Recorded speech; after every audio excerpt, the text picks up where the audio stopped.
On the last day of December, 1502, 4 men rowed into a small harbour town on the Adriatic coast. They were not innocents. Between them they had sacked cities, betrayed employers, murdered relatives. One of them had invited his own uncle to a banquet and had him strangled between courses.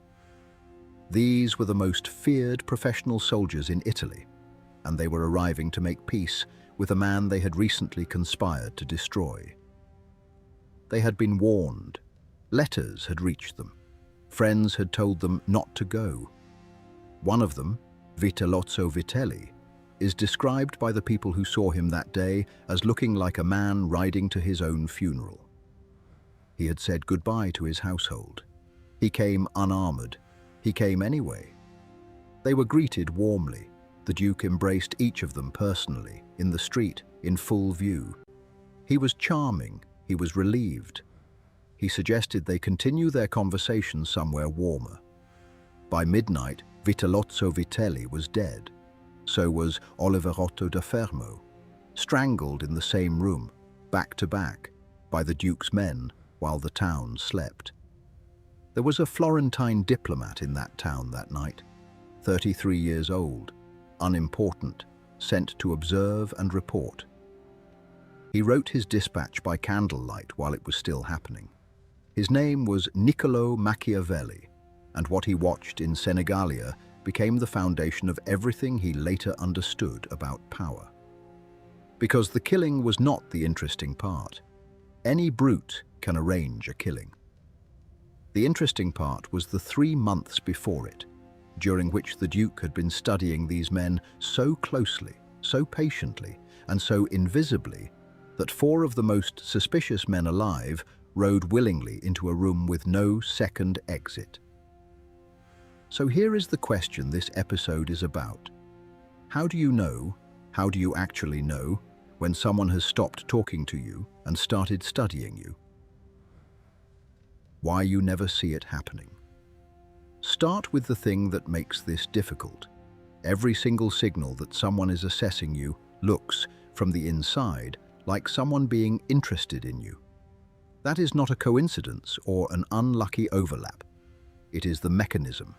Assessment has to look like interest, or it would not work. When a person is studying you, they are warm. They ask about your work. They remember your brother's name. They make time for you when they are busy. They laugh at the joke that wasn't quite funny. Every one of those behaviors is indistinguishable from ordinary human decency. And that is precisely why almost nobody notices being studied until the conclusions have already been drawn. There is a second problem, and it is worse. We are extremely bad at believing we are interesting enough to be studied. Most people carry a quiet assumption that they are the observer in the room, not the observed. So when someone pays close attention to us, our instinct is not, why is this person gathering information? It is a small, pleasant flush of feeling seen. Flattery is not a trick played on the vain. It is a trick played on the lonely, and it works on almost everyone. Machiavelli's advantage at Senigallia was not that he was smarter than the men who died there. Vitelli and Oliverotto were not fools. His advantage was positional. He had nothing to gain, so he had nothing to hope for, so he could see clearly. That is the uncomfortable core of this whole subject. You do not miss the signals because you lack intelligence. You miss them because you want something from the person giving them. So the 7 signs that follow are not clever tricks or hidden tells. They are ordinary behaviors. What makes them meaningful is not the behavior itself. It is the pattern and the moment it starts. 1. They ask questions they already know the answer to. This is the first and the most reliable, and it is almost never noticed, because being asked a question feels like being included. A person who is gathering information asks you things they do not know. A person who is assessing you asks you things they already know, because the answer is not the point. Your handling of the answer is the point. They know how the project actually went. They ask you how the project went. What they are measuring is whether you inflate, whether you deflect, whether you take credit that isn't yours, whether you offer blame unprompted. The facts were never in question.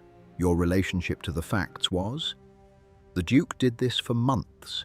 He asked his captains for their assessments of situations he understood better than they did. He asked them what they thought should be done about the rebellion. A rebellion he knew they had started. Every answer told him something. Not about the rebellion, about the man answering. Here is how to recognize it in your own life. Notice when someone asks you about something they were present for. Notice when they ask your opinion on a decision that has already been made. Notice when the question is oddly specific about a thing that seems trivial. Because specificity usually means the questioner already has a comparison in hand. And notice, especially, what happens after you answer. A person seeking information responds to what you said. A person assessing you often doesn't respond at all. They nod, they move on, and the answer disappears into a place you can't see. The tell is not the question. The tell is the missing follow-up. 2. They remember what you only said once. Everyone remembers things you tell them repeatedly. That is not memory, that is repetition. The signal is when someone recalls a detail you mentioned exactly once, in passing, weeks ago, in a context where it had no importance. Your father's illness, the town you grew up in, the name of the colleague you found difficult, the amount you were hoping to be paid. Ordinary people do not retain that, not because they don't care, because human attention is a scarce resource, and it is not spent on things that don't matter. When someone retains a detail that had no obvious value at the time they heard it, it means the detail did have value to them. It means they were filing. This one is dangerous precisely because it feels wonderful. Being remembered is one of the most intimate experiences available between two people. When someone recalls the small thing, we feel known, and feeling known makes us give more, which is, of course, exactly what it's for. The distinction you need is between warmth and inventory. Warmth remembers what mattered to you. Inventory remembers what is useful about you. A friend remembers that your father was ill because they saw it upset you. Someone building a file remembers that your father was ill because it explains why you can't relocate, why you need the salary, why you will not walk away from this job in March. Same fact, two entirely different reasons for holding it. So when someone surprises you by remembering, sit with the discomfort of one question. Is this the detail that mattered to me, or the detail that constrains me? 3. They mirror your pace, not your personality. Most people know about mirroring. It has been in every popular psychology book for 40 years. Match their posture, match their language, build rapport. And because everyone knows about it, crude mirroring is easy to spot and mildly embarrassing to watch. That is not what this is. What a genuinely skilled observer mirrors is not your posture or your vocabulary. It is your pace, your rhythm, the speed at which you like to move from greeting to substance, whether you need 3 minutes of warm-up or none, whether you think out loud or arrive with conclusions, whether silence makes you comfortable or makes you fill it. Someone assessing you learns your tempo very quickly and then matches it, because a person moving at their own natural rhythm reveals far more than a person adjusting to someone else's. If you are slow and they are fast, you become guarded.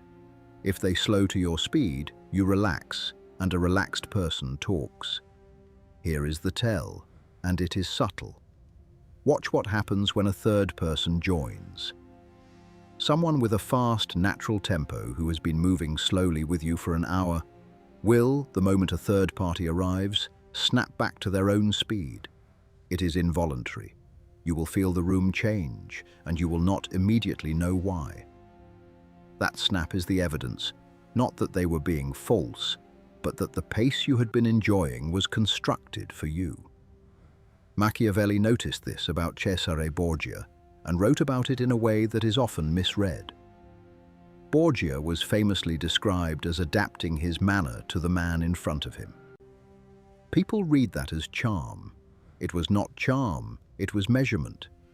You cannot take an accurate reading of a man who is adjusting himself to you, so you adjust to him instead and let him hold still. We are now at the sign that killed Vitellozzo Vitelli. Senigallia was not a neutral location, and it was not a convenient one. It was a small port town with a fortress that the Duke's men had already secured, reached by a single coastal road, hemmed by the sea on one side and hills on the other. The condottieri were asked, politely, to send their own troops ahead to billets outside the town, as a courtesy, to avoid crowding. They agreed. It was reasonable. Everyone agreed it was reasonable. By the time the four men rode through the gate, they were guests in a town where every armed man belonged to their host. Every exit was held, and their own soldiers were a day's ride away. Nothing about that arrangement was threatening in isolation. Each individual step was ordinary hospitality. That is the entire craft. In your life, this almost never involves a fortress. It involves a room. Someone suggests a coffee rather than a call, at a place near their office, at a time that happens to suit their day, and it seems like nothing, because it is nothing, individually. The pattern is what matters. Ask yourself who chose the venue, who chose the hour, who decided whether this would be written or spoken, who else is in the room and how did they come to be there, who can end the conversation and leave without it seeming strange. Every one of those is a small allocation of control, and each one alone is meaningless. It is the accumulation that tells you something. When you notice that every variable of a meeting has quietly settled in one person's favor, you are not being paranoid. You are counting, and the counting matters because of what it implies. Someone spent effort arranging this. Effort implies stakes. Stakes imply that this conversation is more important to them than they have told you it is. This is the one that people misread most catastrophically, because it feels like winning. There is a moment in some relationships, professional, personal, political, when the friction stops. The person who used to push back on your ideas now nods. The one who challenged your numbers now accepts them. Disagreements that used to take an hour now take a minute. It feels like you have finally been accepted, like the argument has been won, like they have come round. Sometimes that is true, but argument is expensive. People argue with you when they believe your mind can be changed, and that changing it is worth the cost. The moment someone stops arguing, one of two things has happened. Either they have been persuaded, or they have concluded that persuading you is no longer relevant to their plans. The second one is much more common than the first, and it looks identical from where you sit. The distinguishing feature is what fills the silence. Genuine agreement is active. Someone who has been persuaded builds on your idea, adds to it, tells other people about it, spends their own credibility on it. Someone who has stopped arguing because they have made other arrangements simply lets it pass. They agree, and then nothing happens. They agree, and the subject does not come up again. The Duke stopped arguing with his captains in the autumn of 1502. He had spent months negotiating with them, conceding points, disputing terms. Then, abruptly, he became agreeable. He accepted their conditions. He signed. The negotiations that had been so difficult became easy. They read this as victory. It was the sound of a man who had stopped trying to change an outcome because he had decided to remove the people producing it. So when a long-running friction suddenly disappears, do not celebrate first. Ask what changed. Ask what they now have that they didn't have before. And watch whether the agreement produces any action at all, because agreement that costs nothing and does nothing is not agreement. It is a placeholder. A person who wants to help you introduces you to someone and gets involved. They explain who you are. They explain who the other person is. They build the bridge. They stay for the crossing. A person who is assessing you introduces you to someone and then goes quiet. That silence is a test, and it is one of the most efficient available because it costs the observer nothing and it produces enormous quantities of information. How do you present yourself when the person who knows you is listening? Do you inflate? Do you shrink? Do you claim a closeness with them that isn't quite accurate? Do you talk about yourself or ask questions? Do you handle a stranger with the same manner you use on people who can do something for you? Above all, are you the same person in front of an audience that you are in private? That last one is the question underneath almost all social assessment, and there is no way to ask it directly. So it gets asked structurally, by putting you in a room and observing. Borgia did this constantly and formally. He introduced his captains to each other's rivals. He put men in rooms together and watched who allied with whom, who became careless, who repeated things they had been told privately. By the winter, he did not need to interrogate anyone. He had simply arranged enough rooms. The recognizable version in ordinary life. Someone brings you into a group and then contributes almost nothing to the conversation. They are pleasant, they are present, they are not participating. If you find yourself doing the work of a conversation while the person who convened it sits comfortably at the edge of it, notice that. The convener is not being shy. The last sign is the most counterintuitive because it asks you to be suspicious of kindness. And I want to be careful here, because most kindness is exactly what it appears to be.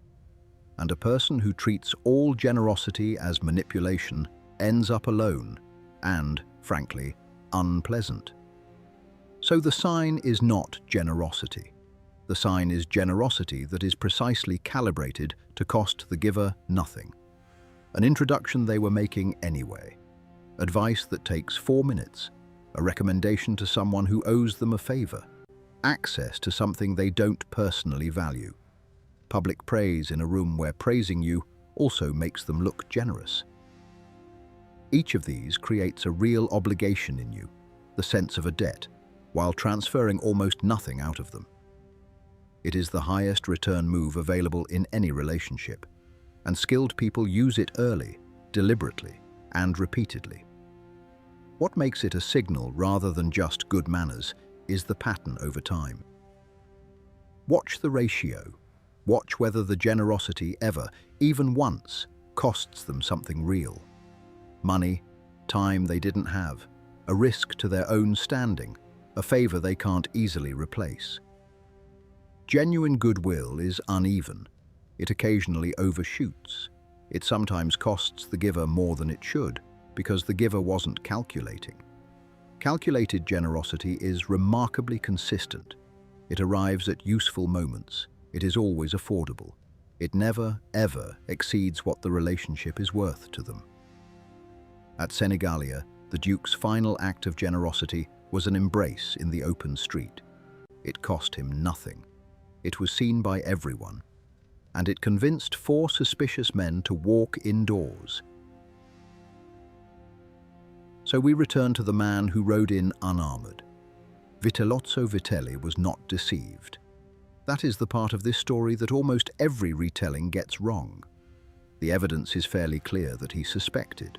He had been warned repeatedly. Contemporaries describe him as visibly wretched on the ride in. He had made arrangements at home like a man who did not expect to return. He had, by any reasonable reading, seen the signs. He went anyway. He went because refusing would have been an open declaration of war he was not ready to fight. He went because his fellow captains were going, and being the one who stayed behind would have marked him. He went because he had already committed troops and money to the reconciliation, and the cost of reversing was enormous. He went because there was still a version of events in which he was wrong, and the Duke was sincere, and that version was so much more convenient than the alternative. He went, in short, for the same reason people always go, because seeing a thing and being able to act on it are two entirely different capabilities, and the second one is far rarer than the first. This is why a list of 7 signs is nearly worthless on its own. Almost everyone who has been badly betrayed can tell you, afterwards, that they knew. They felt it. They noticed the questions, the ground, the sudden agreeableness. The information was available, and it was not the missing piece. What was missing was the willingness to pay the cost of acting early, while the cost was still small and the evidence still ambiguous.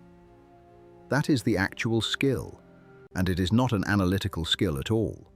It is a tolerance for looking foolish, because acting on an early signal always means acting on insufficient evidence.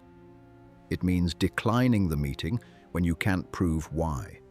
It means being the person who seems paranoid, difficult, ungrateful. And if you are right, you will never get to prove it. The trap you avoided leaves no wreckage to point at.